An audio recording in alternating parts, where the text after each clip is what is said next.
अरे वेड्या, असा खचून का गेला आहेस? काय झालं? जगाने साथ सोडली म्हणून तू सुद्धा स्वतःची साथ सोडणार का? ज्याच्या पाठीशी मी खंबीर उभा आहे त्याने असं रडगाणं गाणं मला शोभत नाही.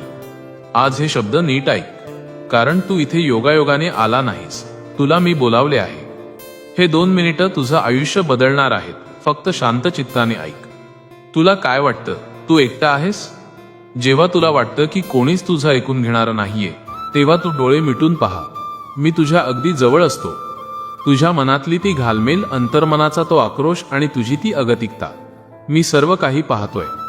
तुला वाटतंय ना की सगळीच दारं बंद झालीत, पण तुला माहित नाहीये की तुझ्यासाठी मी नवीन वाट शोधून ठेवली आहे. ज्या संकटांना तू तुझं नशीब समजून बसला आहेस, ती संकट म्हणजे तुझ्या धैर्याची परीक्षा आहे. सुसाट वारा सुटला म्हणून दिवा विझत नसतो. जर त्या दिव्यावर माझ्या हाताची सावली असेल तर वादळातही तो दिमाखात जळत राहतो. तुझ्या आयुष्याचा अधिपती मी असताना तू चिंता का करतोस?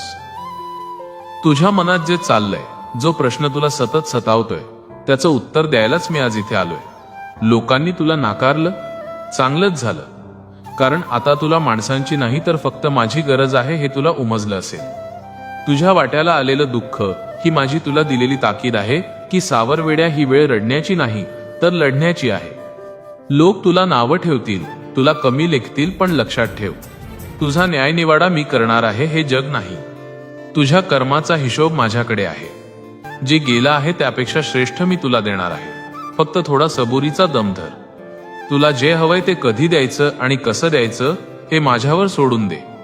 जोपर्यंत माझा हात तुझ्या शिरावर आहे तोपर्यंत या विश्वातली कोणतीही शक्ती तुझं अहित करू शकत नाही. तू फक्त श्रद्धेचा दिवा तेवत ठेव. तुझ्या आयुष्यातील अंधार दूर करण्याची जबाबदारी माझी. तुझ्या आयुष्यात लवकरच एक असा चमत्कार घडणार आहे ज्याची तू कल्पनाही केली नसेल. आता डोळे पुस आणि एक स्मितहास्य चेहऱ्यावर आण. मी तुझ्या घराच्या उंबरठ्यावर उभा आहे, तुझ्या हाकेची वाट बघतोय. हे ऐकलंस ना? मग आता पुन्हा मागे वळून बघू नकोस. बाळा, माझा शब्द तुझ्यापर्यंत पोहोचला असेल तर कमेंटमध्ये फक्त हो स्वामी असं लिही आणि आजपासून निश्चिंत हो. अशक्यही शक्य करतील स्वामी. श्री स्वामी समर्थ.